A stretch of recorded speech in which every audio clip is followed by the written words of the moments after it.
Hello! Can we all appreciate our Kakadu van first? Napaka-cute naman, guys.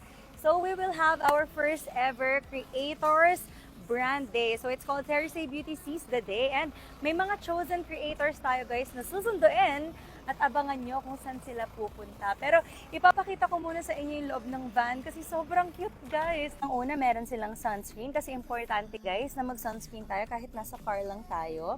And baka antukin sila on their way there. Kaya naman, meron tayong cute na neck pillow. Tignan nyo, guys, oh. Bigger Kakadu is here.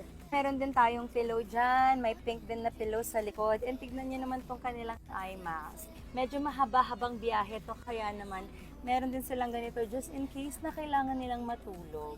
At syempre, kung kailangan naman nilang kumain, tignan nyo naman, nag-prepare kami ng kanilang mga snacks dito. Everything is color blue. O, diba? Talagang it matches the Kakadu vibe. So, meron tayo dito, guys, mga chips. Meron din tayo dito mga cookies.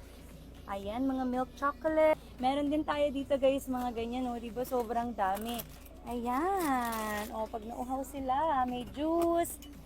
Iba-iba, guys. Ang cute. At talaga namang wala na silang kailangan pang intindihan sa trip na to, guys. Siyempre, sagot namin lahat ng yan. At bukod pa dyan, meron silang maaabutan, guys, na napakagandang PR. Yes, another PR box na naman po ito.